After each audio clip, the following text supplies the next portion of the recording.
สวัสดีครับพี่น้องประชาชนทุกคนเนาะตอนนี้บายอดอยู่ที่ปทุมคาเฟ่เนาะพี่น้องหรือว่ารถไฟจิ๋วนั่นเองพี่น้องนี่เนาะนี่คือไอเดียเนาะไอเดียของคนไทยพี่น้องที่เพิ่นเฮ็ดเป็นเดี๋ยวบายอดจะพามาเบิ่งไอนะพี่น้องนะเป็นโซนไอ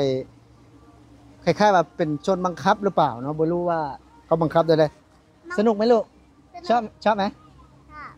มื้อนี้บายอดก็พาลูกมาลิ้นเนาะแล้วก็พาเบาสมายมา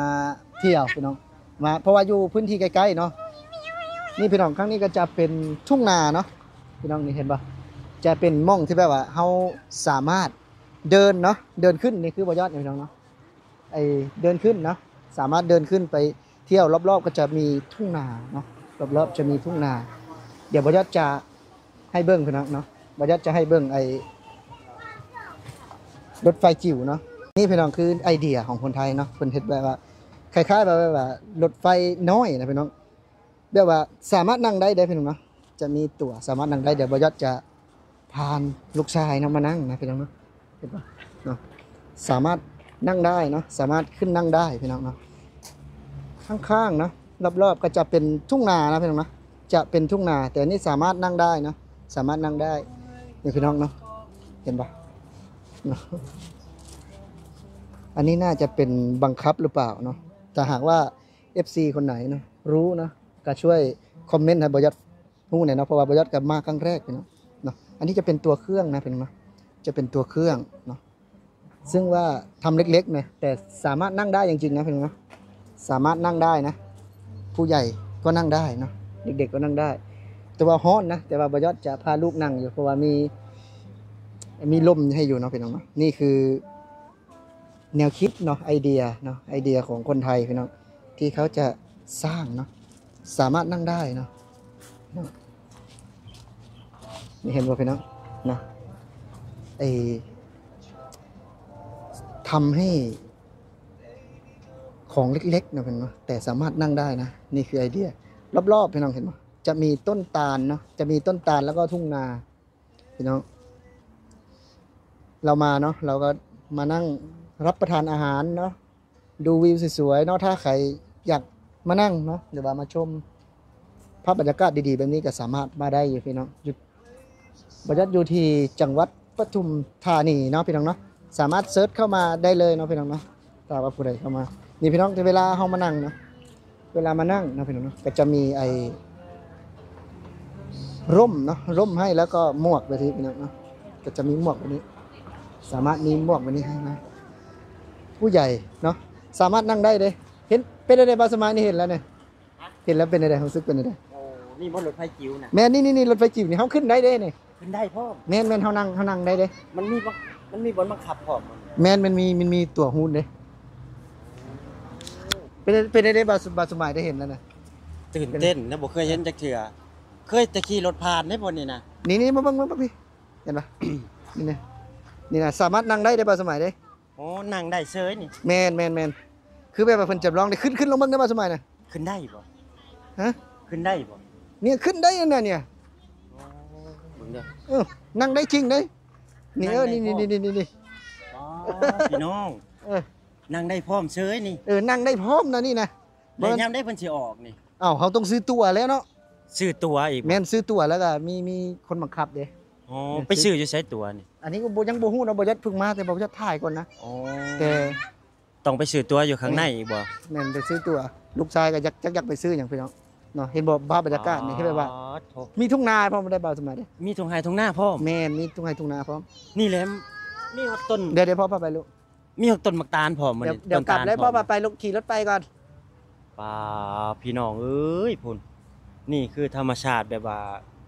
วิวก็งามเนาะแม่นนะโอ้บ่าวสมัยเป็นจังได๋พี่น้องเนาะบ่ยอดก็ได้มาครั้งแรกเนาะแต่ว่าลูกบ่ยอดพี่น้องเพิ่นตื่นเต้นนะสวยมั้ยลูกพาลูกมาลิดพี่น้องเนาะบ่ยอดก็ได้มีโอกาสพาน้องอ้ายเนาะมาเที่ยวนะมาถ่ายรูปถ่ายให้แม่ดูไหมลูกถ่ายให้แม่ดูก่อนเดี๋ยวพ่อถ่ายรูปให้แม่ดูยิ้มหน่อยโอเคนี่พี่น้องเป็นภาพบรรยากาศเนาะเพิ่นจะสร้างแบบนี้เลยเนาะ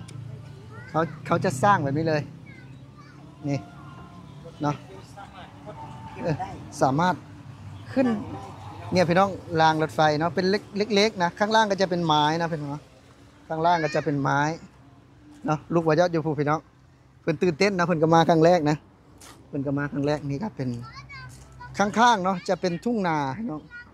จะเป็นทุ่งนาเห็นไหมพี่น้องโอ้ภาพบรรยากาศพี่น้องแล้วก็จะมีวิวเนาะซึ่งมีต้นตาลเนาะพี่น้องเนาะมีต้นตาลว้าวพี่น้องเดี๋ยวอีพีหน้าเนาะว่ายอด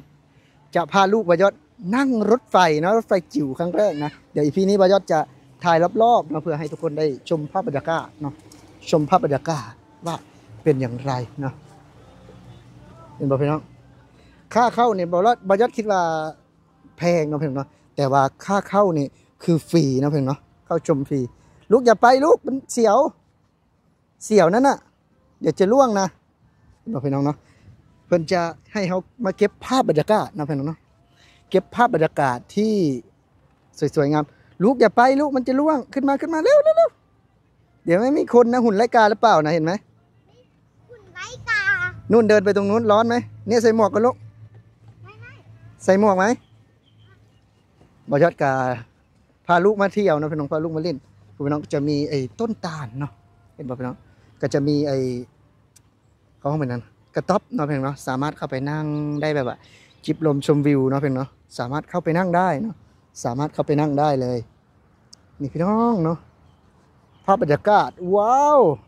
เวลาเดี๋ยวบ่ยอดจะถ่ายเบิ่งเนาะเดี๋ยวบ่ยอดจะถามเพิ่นว่าผู้ใหญ่นี่นั่งได้ไหมเนาะแบบว่านั่งพาลูกขี่ลองเบิ่งนะบ่ยอดจะพาลูกนั่งลูกเล่นลองดูว่าจะสนุกขนาดไหนเนาะพี่น้องนี่เป็นภาพบรรยากาศพี่น้องอยู่ในสวนรถไฟจิ๋วนะพี่น้องรถไฟจิ๋วนี่พี่น้องสวนคาเฟ่เนาะนี่คือไอเดียของคนไทยพี่น้องไอเดียที่แบบว่าทำอย่างไรเนาะให้เกิดเขาห้องไปทำให้เกิดแบบว่าวิวธรรมชาติเนาะฟังดับเดิงนี่คือต้นตาลเนาะแต่ว่ามีความไอเขาห้องไปเถอะเนาะเป็นมีความที่ว่าทันสมัยเนาะทันสมัยเนี่ยพี่น้องคนก็เริ่มเข้ามาหลายเพราะว่าช่วงนี้ก็เป็นวันอาทิตย์เนาะเพียงเนาะเป็นวันอาทิตย์ลูกมันร้อนลูกเข้ามาล้มเร็วพี่น้องเนาะว้า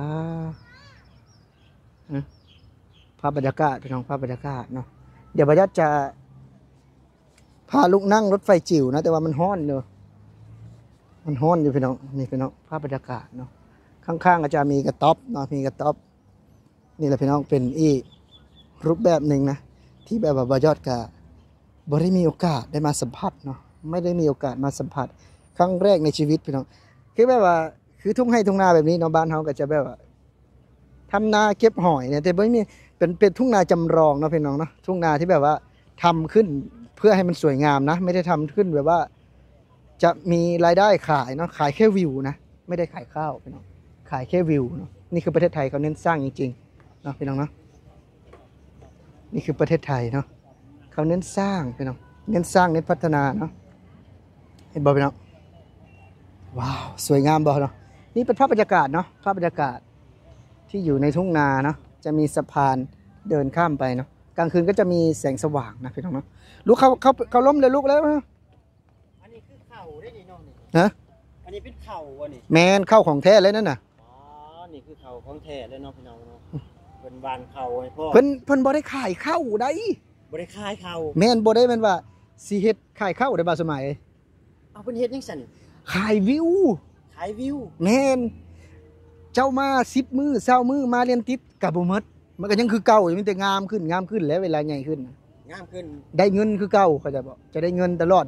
เขาจะไม่เน้นขายข้าวเขาเน้นขายวิวดูสิต้นตาลเห็นไหมภาพบรรยากาศคือเขาคิดฮอตบ้านเขาได้บ่สมัยแบบนี้นะเป็นภาพบรรยากาศแบบนี้อันนี้คืออยู่ชานเมืองเนาะอยู่ชั้นต่างจังหวัดก็ว่าได้ต่างจังหวัดแม่นอยู่ที่ปทุมธานีเนาะโอ้ภาพบรรยากาศนี่เนาะพี่น้องภาพบรรยากาศแบบเก่าๆแล้วบ่สมัยภาพเก่าๆมีวงดนตรีพร้อมนี่โอ้พี่น้องเขาเน้นขายวิวอ่ะไม่เน้นขายข้าวปลูกจะขายที่ไหนข้าวขายให้ใครได้กี่บาทเนาะแต่เขาเน้นขายวิวไงนี่พี่น้องคือแขกแต่ว่าลูกค้าก็มาหลายเนาะพี่น้องเนาะเป็นว่าเขามานั่งเล่นมากินข้าวกันเนาะแม่นกินข้าวกินน้ำถ้าครอบครัวมาเล่นถ้า เดี๋ยวบอยอดจะถามเพิ่นว่าไปซื้อตั๋วที่ไหนเนี่ยบอยอดจะให้บาสมายนี่บอยอดก็จะขึ้นลองเบิ่งนะนั่งได้บ่บอยอดอ้วนนี่ บาสมไม้กับชีร้องขึ้นคือกันแหละ เออ ครั้งแรกของบาสมไม้คือกันนี่ บอยอดจะขึ้นลองเบิ่งว่าขึ้นได้บ่เนาะ ไปซื้อตัวหรือว่าจะไปพี่น้องไปเบิ่งตอนซื้อตัวน้ำกันเนาะพี่น้อง ไม่ลุกเลยขึ้นมาเลยจะขี่รถไฟจิ๋วไหม อยากระบายสีน้ ระบายสีน้ำที่ไหนอะ ำในร้าน เดี๋ยวพ่อพาขี่รถไฟจิ๋วก่อนกลับแล้วก็ซื้อเอาถึงเนาะเอาแค่อีพีนี้พี่น้องบอยอดกะถ่ายเบิ่งเนาะเดี๋ยวไปน้องเพิ่นขึ้นแล้วเดี๋ยวอีพีหน้าเนาะบอยอดจะถ่ายกันนั่งรถไฟจิ๋วพี่น้องไอ้มันลุกมาดูนี่ก่อนลุกมาเร็ว